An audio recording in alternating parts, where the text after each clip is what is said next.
Livre de l'Exode, le chapitre 21. Voici les lois que tu leur présenteras. Si tu achètes un esclave hébreu, il servira 6 années, mais la 7e, il sortira libre sans rien payer. S'il est entré seul, il sortira seul.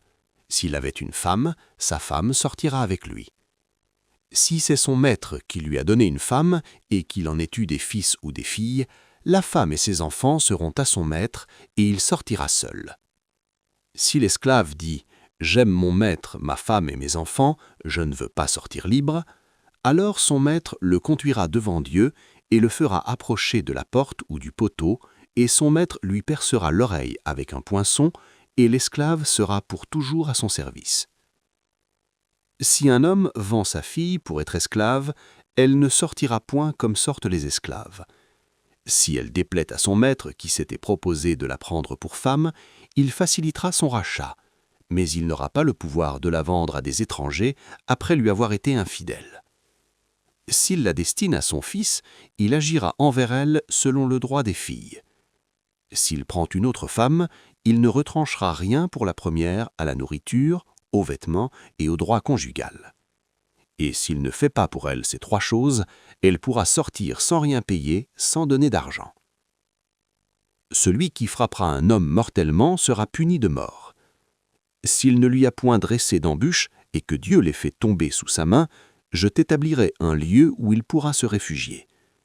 Mais si quelqu'un agit méchamment contre son prochain en employant la ruse pour le tuer, tu l'arracheras même de mon autel pour le faire mourir. Celui qui frappera son père ou sa mère sera puni de mort. Celui qui dérobera un homme et qui l'aura vendu ou retenu entre ses mains sera puni de mort. Celui qui maudira son père ou sa mère sera puni de mort.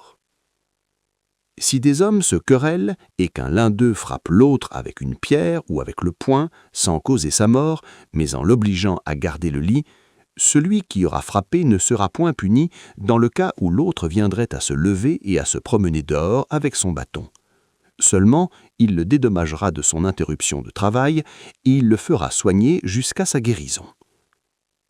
Si un homme frappe du bâton son esclave, homme ou femme, et qu'il lui fasse perdre l'œil, il le mettra en liberté pour prix de son œil. Et s'il fait tomber une dent à son esclave, homme ou femme, il le mettra en liberté pour prix de sa dent. Si un bœuf frappe de ses cornes un homme ou une femme, et que la mort en soit la suite, le bœuf sera lapidé. Sa chair ne sera point mangée, et le maître du bœuf ne sera point puni. Mais si le bœuf était auparavant sujet à frapper et qu'on en ait averti le maître qui ne l'a point surveillé, le bœuf sera lapidé dans le cas où il tuerait un homme ou une femme et son maître sera puni de mort. Si on impose au maître un prix pour le rachat de sa vie, il paiera tout ce qui lui sera imposé. Lorsque le bœuf frappera un fils ou une fille, cette loi recevra son application. Mais si le bœuf frappe un esclave, homme ou femme, on donnera 30 sicles d'argent au maître de l'esclave et le bœuf sera lapidé. Si un homme met à découvert une citerne, ou si un homme creuse une citerne et ne la couvre pas, et qu'il y tombe un bœuf ou un âne, le possesseur de la citerne paiera au maître de l'animal en argent et aura pour lui l'animal mort. Si le bœuf d'un homme frappe de ses cornes le bœuf d'un autre et que la mort en soit la suite, ils vendront le bœuf vivant et en partageront le prix. Ils partageront aussi le bœuf mort. Mais s'il est connu que le bœuf était auparavant sujet à frapper et que son maître ne l'ait point surveillé, ce maître rendra bœuf pour bœuf et aura pour lui le bœuf mort.